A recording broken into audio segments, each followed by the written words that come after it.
En esta presentación se explicarán las consecuencias del porfiriato, la revolución y más. Explicaremos sobre cómo el porfiriato desencadenó cambios políticos, sociales y culturales en la nación de ese entonces. Y explicaremos los principios revolucionarios en el conflicto, los triunfos sonorenses, la transformación institucional, la definición entre un grupo popular o populista, el desarrollo de un libre comercio y la reducción del Estado.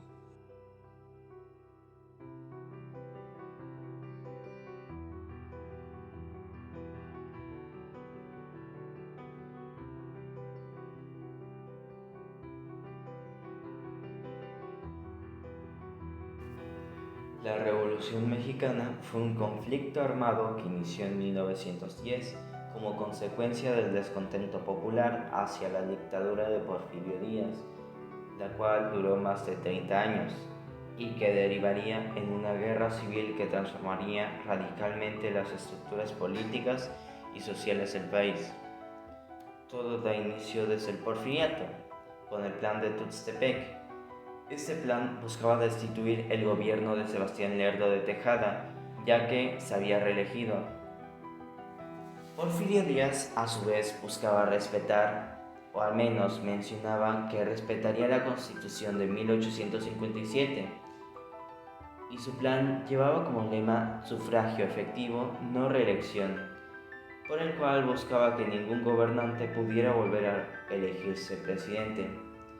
Es así que en 1876 el general Porfirio Díaz sería elegido como presidente y de esa forma empezaría el llamado Porfiriato, el cual solo tendría una pausa de 4 años, en el cual Manuel González gobernaría de 1880 a 1884. Hay que mencionar que Porfirio Díaz tuvo un papel muy destacado en la segunda intervención francesa como militar.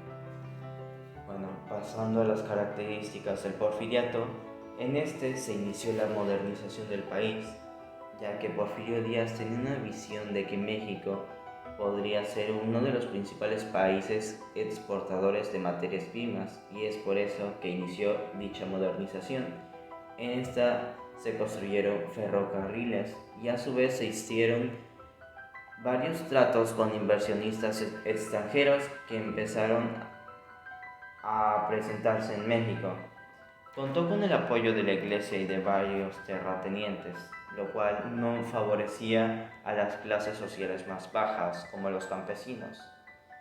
Hubo mucha desigualdad y fue un gobierno muy inestable en sus últimos años. Aun con tantos avances como la instalación de los ferrocarriles y los inversionistas extranjeros que empezaron a presentarse en México, México no presentaba una sociedad estable, ya que los beneficios de todo este gobierno se fueron a las clases sociales más altas, mientras que las clases bajas se veían sobreexplotados y con una vida muy miserable, por lo cual empezaron a haber inconformidades entre la población de la época. Tras lo dicho anteriormente por Porfirio Díaz, Francisco I. Madero iniciaría con su partido antirreeleccionista para terminar con el porfiriato y de esa forma conseguir por fin un gobierno democrático. Pero Porfirio Díaz se daría cuenta de que Madero ganaría, así que lo mandó a encarcelar y de esa forma seguiría siendo el presidente. Francisco I. Madero lograría salir de la cárcel y tras salir manifestaría el plan de San Luis de Potosí el 5 de octubre de 1910. Este documento convocaba al pueblo a levantarse en armas para culminar con la dictadura de Porfirio Díaz. A su vez, utilizó como lema sufragio efectivo, no reelección, como hace años lo había hecho Porfirio Díaz. Todo este problema en el porfiriato se debía a que Porfirio Díaz había tomado medidas muy extremistas en su época. La poca libertad de expresión que existía entre la población afectaba de gran manera a la población. A su vez, su gobierno fue a mano dura y que seguidamente modificaba la constitución para poder reelegirse. No fue hasta los últimos años en el que Díaz demostraba que ya no estaría interesado en reelegirse y que estaba dispuesto a que alguien más tomara la presidencia, ya que tenía en cuenta de que México ya estaba preparado para un gobierno democrático. De esa forma empezaría la Revolución Mexicana, después de manifestar el Plan de San Luis Potosí. A su vez, iniciaron los primeros movimientos armados de la Revolución Mexicana, respaldados por Pascual Orozco, jefe de las tropas irregulares de Chihuahua, Francisco Pancho Villa, líder de los campesinos de la zona norte, y Emiliano Zapata, quien representaba a los campesinos y demás líderes populares del sur de México. Dichos líderes luchaban en conjunto por oposición a Díaz. Sin embargo, no eran aliados, ya que cada uno reclamaba las necesidades particulares de los pueblos que representaban, por lo cual se enfrentaban a Porfirio Díaz y buscaban el objetivo, junto a Madero, de culminar con el porfiriato. Todo acabaría el 21 de mayo de 1911 en la toma de Ciudad Juárez, lugar en donde se firmaría el Tratado de Paz denominado como Tratados de Ciudad Juárez. De esta forma culminaría la dictadura de Porfirio Díaz, se restauraría la Constitución y se establecería el sufragio popular planteado por Francisco y Madero. Esto no acabaría aquí, ya que uno de los principales problemas en el porfiriato fueron los terratenientes y las tierras que les fueron arrebatadas a los campesinos, quien Francisco y Madero prometería devolverlas si se unían y lo apoyaban a él. Y bueno, una vez restaurado todo el gobierno democrático, no logró conceder esto, así que se elaboró el Plan de Ayala. El Plan de Ayala fue una proclamación política de Emiliano Zapata. En esta se desconocía el gobierno de Madero y se buscaba recuperar las tierras trabajadas por los campesinos, ya que Madero no había podido devolverlas. A su vez, Madero pedía que Emiliano Zapata licenciara sus tropas, pero este no aceptaría, ya que, como mencioné anteriormente, no había llevado a cabo la reforma agraria que ellos exigían. Tiempo después, Zapata firmó el Plan de Ayala el 28 de noviembre de 1911, en el cual desconocía el gobierno de Madero y hacía un llamado al enfrentamiento armado para recuperar las tierras trabajadas por los campesinos. En ese entonces se popularizó su lema: la tierra es para quien la trabaja. Por otra parte, en el norte de México, el general Pascual Orozco y su ejército también se levantaron en contra del gobierno de Madero y desobedecieron sus órdenes, ya que estaban inconformes con las reformas llevadas a cabo. Como respuesta, Madero envió al general Victoriano Huerta a enfrentarse con las tropas de Orozco. Huerta salió victorioso y se ganó la confianza del presidente Madero, pero esto no culminaría de una buena manera, ya que Victoriano Huerta tendría otros planes en mente. Pero todavía hubo otra etapa en la revolución, y esa fue la decena trágica, la cual fue un golpe militar que recibió el gobierno del presidente Madero entre los días 9 y 19 de febrero de 1913. Este fue organizado y liderado por los generales Manuel Mondragón, Bernardo Reyes y su grupo de militares. Victoriano Huerta había sido puesto a la cabeza, puesto que anteriormente había ayudado a Madero, pero con lo que no contaba Madero es que anteriormente este había firmado un acuerdo con el embajador de Estados Unidos, Henry Lane Wilson, quien se uniría contra Madero para que Huerta pudiera tomar el lugar de Francisco y Madero. Finalmente, tras varias batallas, todo terminaría con el arresto del presidente Madero y el vicepresidente José Mariano Pino Suárez, quienes fueron asesinados el día 22 de febrero de 1913. Todo esto terminando, o mejor dicho, culminando con Victoriano Huerta como el presidente de México y se convirtió en dictador al anular la libertad del pueblo por medio de la fuerza militar. El gobierno de Huerta solo duró 17 meses y esto es debido a que líderes como Carranza, Villa y Zapata luchaban en contra de él para restablecer el gobierno en México, un gobierno democrático. Y bueno, tras estos 17 meses pasó la renuncia de Huerta a la presidencia y de esto derivaron diferentes desacuerdos y acuerdos entre los líderes Carranza, Villa y Zapata, por lo que se realizó la Convención de Aguascalientes en noviembre de 1914 y de esta derivó la Constitución de 1917, en el cual se plantearían cosas como la libertad de culto, expresión y asociación, enseñanza libre y laica, y la jornada de máximo 8 horas. A su vez, esta ya no permitiría la reelección. Y es así como culmina la Revolución Mexicana, siendo uno de los conflictos más importantes en la historia de México.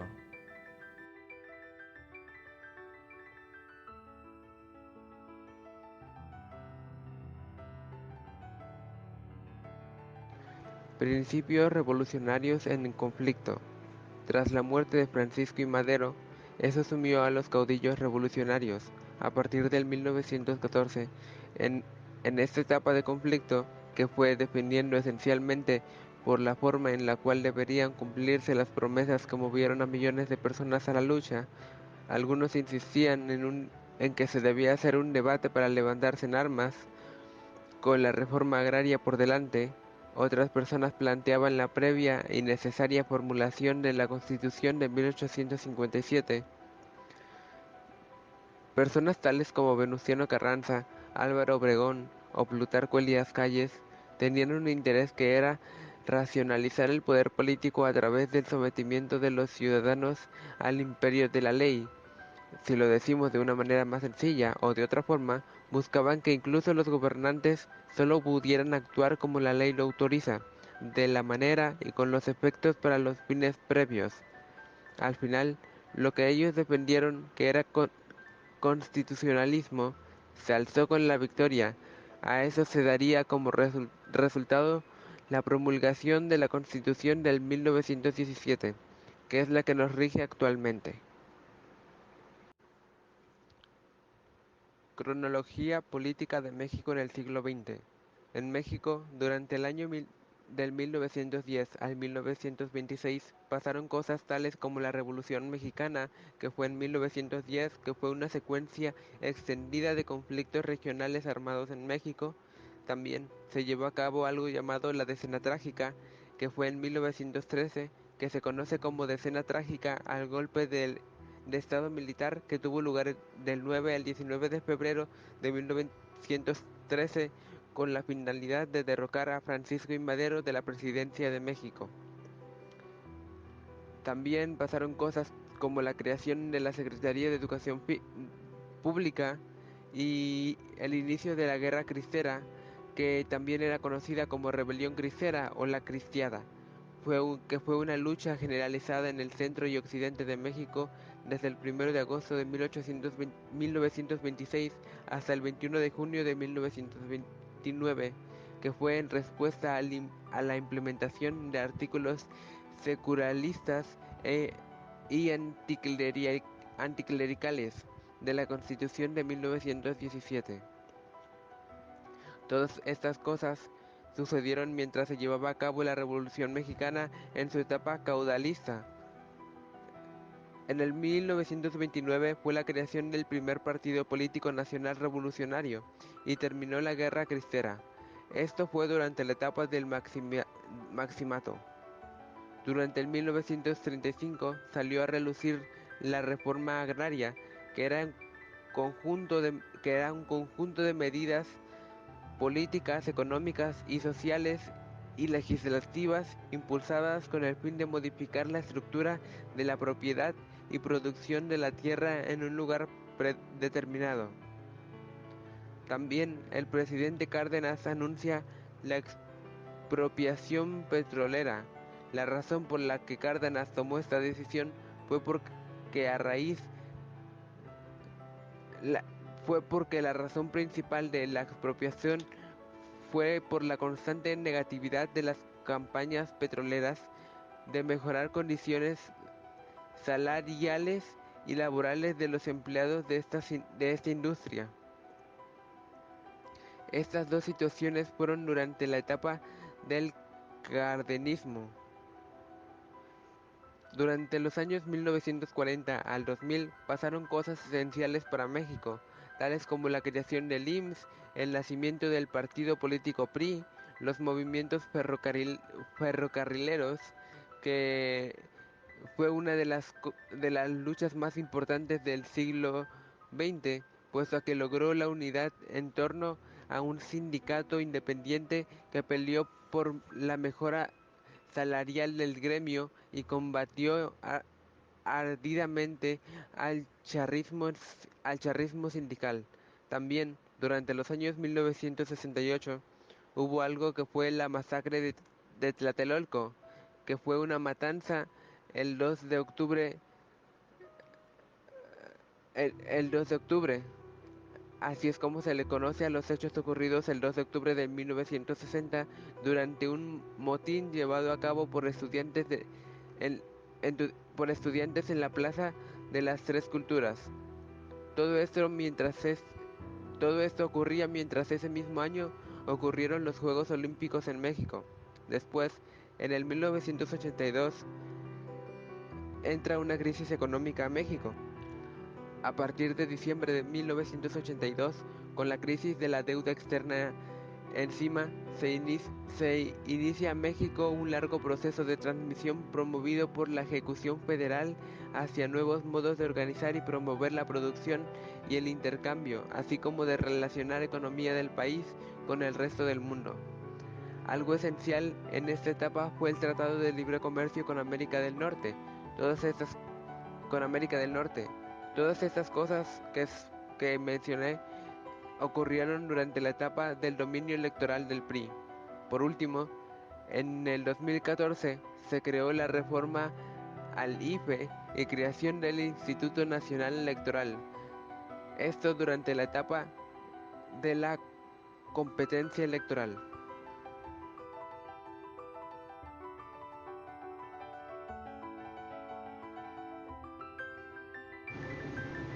Triunfo sonorense. La Constitución provió el marco legal para reorganizar el Estado nacional y crear nuevas estructuras o administraciones, pero esto no evitó que se crearan nuevos conflictos sociales. Así que México entró en la etapa caudalista, que se extendió por muchos años más debido a las diferencias sustancial entre las constituciones carrancistas y los sonorenses, puesto a que los primeros tenían vínculos históricos con el régimen porfirista, el régimen de Porfirio Díaz, mientras los segundos eran encabezados por clases medias más alejadas del porfiriato. Tras la muerte de Carranza, los sonorenses se harían con el poder e integraron a los seguidores de Villa y a los seguidores de Zapata al proyecto, mientras continuaban aplastando a las personas que no estuvieran de acuerdo con lo que ellos querían hacer, para así asegurar la estabilidad económica que fue consolidada primero por la puesta en acción de la reforma agraria, y que más adelante, con la asociación entre la Confederación Regional Obrera Mexicana y Plutarco Elías Calles, llevarían a miembros de la organización a ocupar puestos como gobernadores o secretarios en ramas gubernamentales.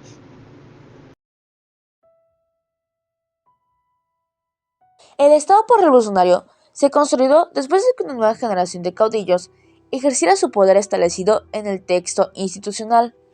Gracias a esto, las instituciones gubernamentales fueron creadas y transformadas, siendo partícipes de esto la SEP, Petróleos Mexicanos y el Banco de México.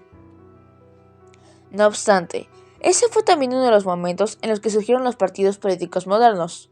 Se hace agrupaciones que surgían esporádicamente alrededor de un personaje o institución y que compartían una ideología política similar. Estos se reunían y trabajaban para acceder a las instituciones gubernamentales por medio de la participación en los procesos electorales. Esto con el fin de implementar sus ideologías políticas en beneficio de la nación. La transformación partidaria surgía de la revolución que tuvo el PRI como principal ganador desde 1929, mas él acusado de ser un partido con líderes populistas, esto sin saber correctamente la definición del término.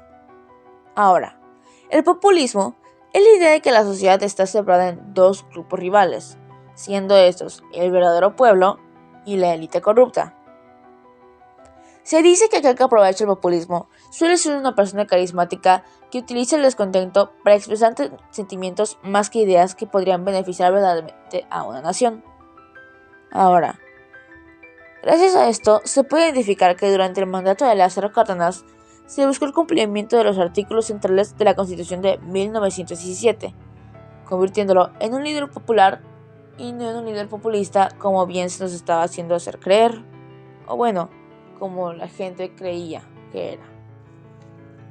Hacia el libre comercio.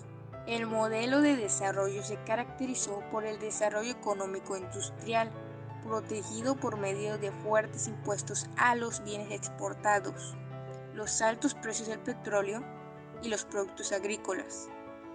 Recomendaron disminuir la intervención estatal en todas las actividades y servicios, así como eliminar las barreras, ya que los precios del petróleo comenzaron a bajar y las tasas de intereses comenzaron a subir.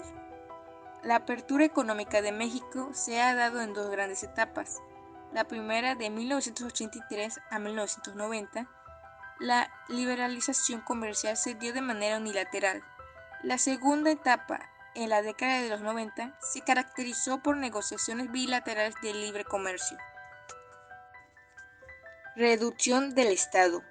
La desestatización significó que las compañías estatales compitieran en un contexto de apertura económica, con empresas privadas extranjeras, que éstas dejarán de ser controladas por políticos y pasarán a regirse como empresas privadas.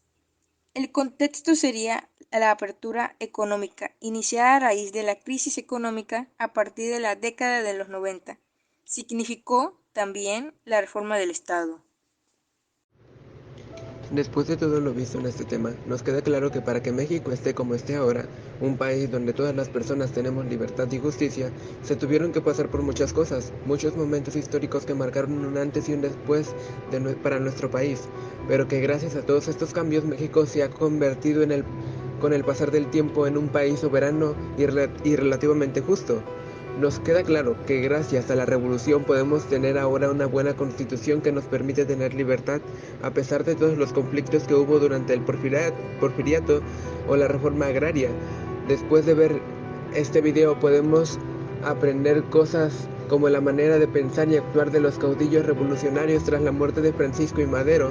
También se mencionaron la cronología política de México y ahora tenemos claro las diferencias entre lo que era ser popular y lo que era ser populista. También nos queda claro cómo se fue desarrollando el libre comercio y todas las etapas que tuvo que pasar México para llegar hasta donde estamos. Gracias.